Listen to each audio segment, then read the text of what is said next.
السلام علیکم دوستوں، میں ہوں حماد سردار اور آپ دیکھ رہے ہیں ہمارا ٹی وی۔ دوستوں، آج کے ہم اپنی اس ویڈیو میں عظمتوں کی تلاش میں مسلمانوں کی علمی و تحقیقی جستجو پر بات کریں گے۔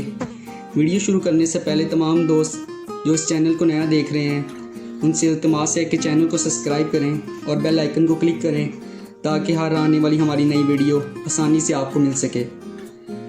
نزول قرآن کے بعد دور اول کے مسلمان تحقیقات کی طرف مائل ہوئے اور وہ اللہ کی تخلیقی کارناموں سے واقف ہونے کی کوشش کرنے لگے، مگر تحقیقات کے لیے ان کا ماحول سازگار نہیں تھا۔ چاروں طرف جہالت کی تاریکی چھائی ہوئی تھی۔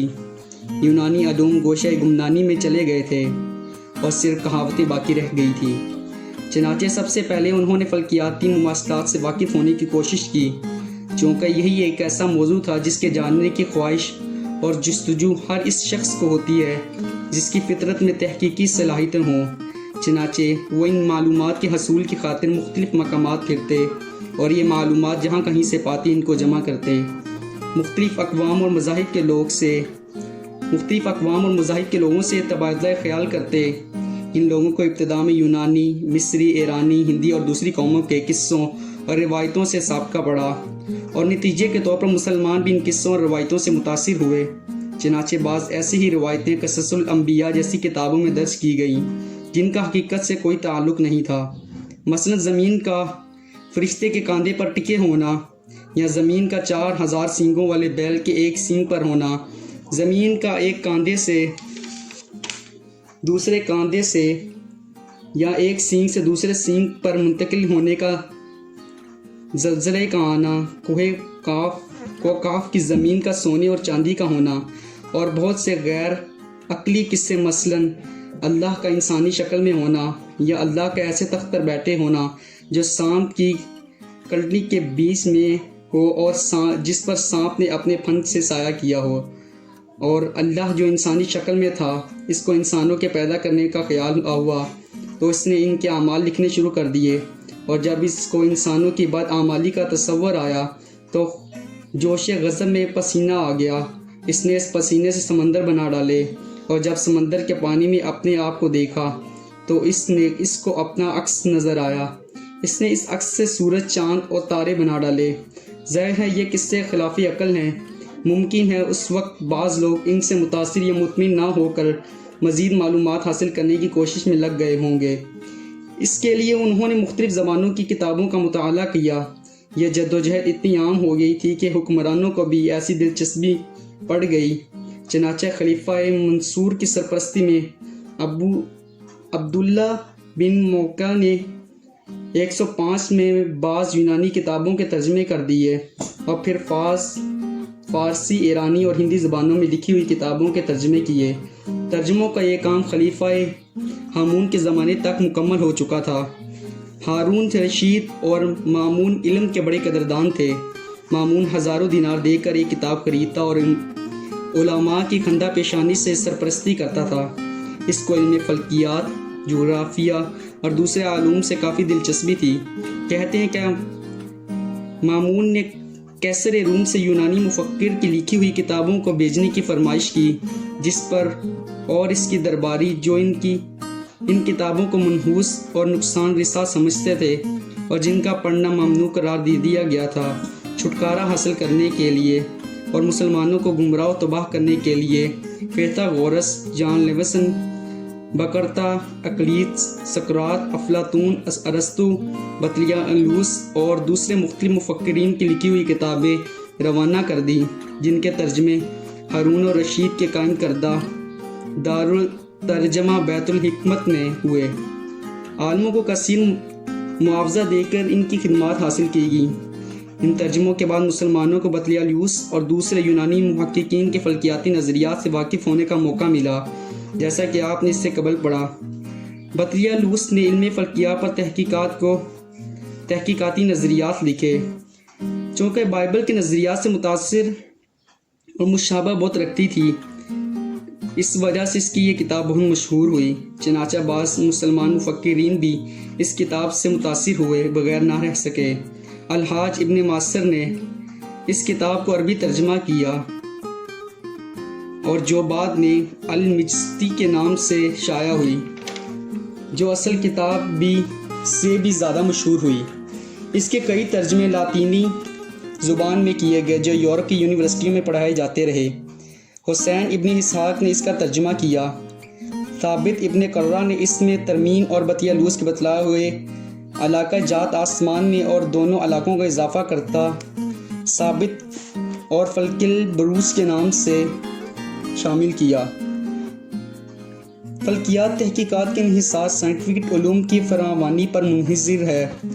علم جتنا وسیع ہوگا نظریات اتنے ہی وسیع ہو جائیں گے، اور جب علم محدود ہوگا تو تحقیقات میں ناقص اور نامکمل اور کمزور ہوں گی۔ چنانچہ یونانی علم کو کوئی وسیع علم نہیں تھا، ان کے پاس سائنٹیفک علم کا فقدان تھا، لہٰذا ان کے نظریات بھی ناقص تھے۔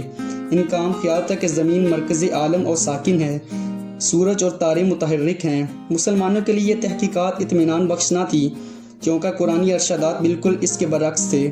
اس لیے وہ خود تحقیقات میں لگ گئے اور صدرگاہیں قائم کر لی تاکہ سائنٹیفک تحقیقات شروع کی جا سکیں۔ 9ویں صدی عیسوی کے اول میں مامون نے بغداد میں ایک صدرگاہ بنوائی جس میں ابن علی اور یحییٰ ابی منصور کی تحقیقات کرنے لگے۔ ان لوگوں نے نئی تحقیقات کے علاوہ وہ سابقہ نظریات اور بطیالوس کے نظریات کو بھی جانچنا شروع کر دیا اور ان کو غلط ثابت کیا۔ انہوں نے شمسی سال کا صحیح طویل، سیاروں کی گردش، سورج اور چاند گرہن کے اوقات اور زمین کا قطر وغیرہ معلوم کیا۔ مامون نے ایک اور صدرگاہ دمشق کے قریب کوہ قاسون پر بنائی۔ اس صدرگاہ سے قبل جنوب مغرب ایران کے علاقے جتنی شاپور اور سمرقند میں البغ بیگ نے بنائی۔ مامون کے صدرگاہ جو آلات استعمال کرتے تھے وہ اضطراب، ربیع الدائرہ اور قرہ تھے۔ ابو الاسحاق ابراہیم بن سلیمان وہ پہلا مسلمان تھا جس نے اضطراب بنایا۔ مامون کے صدرگاہوں میں استعمال ہونے والے اضطراب کو علمی بن عیسیٰ نے بنایا تھا۔ ان میں گروں کا استعمال ہوا تھا جس میں بعد میں گھڑیال کی ایجاد بھی مدد ملی۔ ان صدرگاہوں میں زمین کے چٹے ہونے کے نظریے کو غلط ثابت کر کے اس کو گول قرار دیے کر اس کا محیط اور قطر نکالا۔ جیش الحساب جو مامون کے دربار میں ماہر فلکیات تھا تقریباً 40 سال تک فلکیات پر تحقیق کرتا رہا اور اس نے چاند گرہن، سورج گرہن کے اوقات کا تعین کیا۔ ابو معاشر نے کتاب الالف کے نام سے اپنی تحقیقات کو قلمبند کیا۔ ابو موسیٰ الخواری نے مجموعہ ستارگان یعنی کہ نقشے بنائے اور ان کے عربی میں نام لکھے۔ یہ نقشے شیر، سانپ اور دوسرے حیوانوں کی شکل میں تھے یہ ستاروں پر بنائے جاتے تھے۔ اس نے فلکیات پر 2 کتابیں لکھی تھی۔ پہلی کتاب جو مفصل تھی گم ہو گئی، مگر اس کے چند حصوں کے تراجم ابھی بھی لاطینی زبان میں موجود ہیں، اور دوسری کتاب مسلمانوں کے ذریعہ اسپین پہنچی جس کو مزلل اجترمی نے نظر ثانی کے بعد دوبارہ شائع کیا اور اس کا لاطینی زبان میں پھر ترجمہ کیا گیا۔ پھر اس کتاب کو نہ صرف مشرق و مغرب بلکہ چین میں بھی مقبولیت حاصل ہوئی۔ اس نے ایک کتاب سورۃ الارض لکھی جو اسٹارک اس بزرگ کے کتب خانے میں ابھی بھی موجود ہے، اور اس کے لاطینی ترجمے ہر زبان میں کیے گئے۔ حالیہ ترجمے 1964 میں ہوا۔ اس نے اس زبان میں جبکہ عیسائی زمین کو چٹی سمجھتے تھے گول قرار دے کر اس کا محیط اور قطر بھی نکالا۔ ابو العباس احمد نے ایک مشہور ماہر فلکیات تھا۔ اس نے دریا نیل کے کنارے کستاد کے مقام پر نیپلیومیٹر لگایا تھا۔ اس نے ایک اور کتاب فی الحرفات الماسیہ جو فلکیات پر ایک نئی تحقیق کی لکھی تھی۔ مامون کے صدرگاہ کے علاوہ موسیٰ ابن شاطر کے 3 لڑکوں نے اپنے مکان کے احاطے میں ایک صدرگاہ بنائی تھی جس کو وہ فلکیات پر تحقیقات کرتے تھے۔ شرف الدولہ نے بغداد کے شاہی محل میں ایک شاندار صدرگاہ بنائی۔ عبد الرحمن الصوفی یہاں سے مشاہدہ کرتا تھا۔ اس نے ایک کتاب الکواکب الثابت اور سورۃ الکواکب کے نام سے لکھی۔ احمد الغوافنی اور ابو الو یحییٰ بھی اس صدرگاہ سے تجربات کرتے تھے۔ ابو فان نے فلکیات پر ایک رسالہ فی احکام البرہان بھی لکھا۔ ابن الحیات نے متعدد کتابیں لکھی جن میں سے فی السور، الکواکب اور سوال القمر شامل ہیں۔ رے بھی ایک صدرگاہ بنائی گئی جہاں ابو جعفر مشاہدہ کرتا تھا۔ البتانی رقہ کی صدر گاہ منتظم اور صدر تھا۔ اس نے بطلیموس کے نظریات کو غلط ثابت کیا اور ریاضی کی مدد سے نئے نظریات پیش کیے۔ چاند گرہن اور سورج گرہن، تاریکی چاند کے طلوع ہونے کے اوقات مقرر کیے۔ اس کی کتاب القصص الصحابی کافی مشہور ہوئی اور اس کا بھی لاطینی زبان میں ترجمہ کیا گیا۔ ابن یونس نے فلکیات پر کافی تحقیقات کی، پینڈولم کی حرکت کا وقت نکالا جو بعد میں گھڑیال کے بنانے میں معاون ثابت ہوا۔ الصوفی نے تاروں کی جسامت اور فاصلے دریافت کیے۔ البیرونی نے علم فلکیات پر کافی عبور حاصل کر لیا تھا۔ اس کی کتاب قانون المسعودی فی الحیات النجوم کافی مشہور ہوئی۔